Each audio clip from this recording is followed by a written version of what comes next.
2016 চনৰ যিখন বিজেপিৰ নিৰ্বাচনী ইস্তাহাৰ আছিল এই ইস্তাহাৰখন বনাওতে আদিত্য খাকলাৰী আৰু টংকেশ্বৰ ৰাভাক বিজেপিয়ে নুখুধিলে নেকি কথাটো যে জনজাতিকৰণ দিম আৰু আপোনালোকে প্ৰতিবাদ কৰিব নেকি যে এটো চৰকাৰৰ দায়িত্ব যেটো তেওঁলোকে প্ৰতিশ্ৰুতি প্ৰদান কৰিছিল যে 6 জনগোষ্ঠীক জনজাতিকৰণ দিম বুলি যেটো প্ৰতিশ্ৰুতি প্ৰদান কৰিছিল সেই প্ৰতিশ্ৰুতিটো পালন কৰক এতিয়া আসলতে জনগোষ্ঠী আৰু জনজাতিৰ মাজত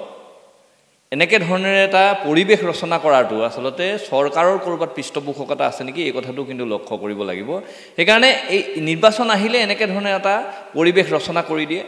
তাৰ পাছত যেটো দাবী আসলতে উত্থাপন কৰে সেই দাবীটোৰ পৰা ৰাইজ ফালৰি কাটি গুচি যায় এতিয়া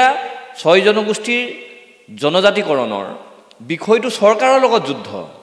এটো চৰকাৰৰ লগত যুদ্ধ আদিত্য খাকলাৰী আৰু টংকেশ্বৰ ৰাভাৰ লগত যুদ্ধ নহয় চৰকাৰক প্ৰশ্নৰ অৱতাৰণা কৰিব লাগিব চৰকাৰৰ স্থিতিটো স্পষ্ট কৰিব লাগিব চৰকাৰেহে দিব জনজাতিকৰণ আমি এটা কথা কৈ আছো যে যি অতীতৰ জনগোষ্ঠী আছিল যিসকল এক্সিস্টিং মানে জনগোষ্ঠীয় লোক আছিল তেওঁলোকৰ যাতে চুলি মানুহ ক্ষয় নহয় তাৰ কাৰণে ব্যৱস্থা গ্ৰহণ কৰক তাৰ কাৰণে এটা পদক্ষেপ গ্ৰহণ কৰি কেনেকে ধৰণে আসলতে তেওঁলোকৰ ক্ষতি নোহোৱাকৈ 6টা জনগোষ্ঠীক জনজাতিকৰণ কৰিব পাৰি তাৰহে ব্যৱস্থা চৰকাৰে কৰিব লাগিছিল হেইটো নকৰি কি কৰিছে এতিয়া মানে জনজাতি বিচৰা এটা পাৰ্টি আহিছে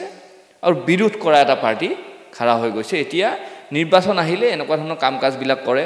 মুখ্যমন্ত্ৰী ডাঙৰীয়াক এটা কথা অৱগত কৰিব বিচাৰিছো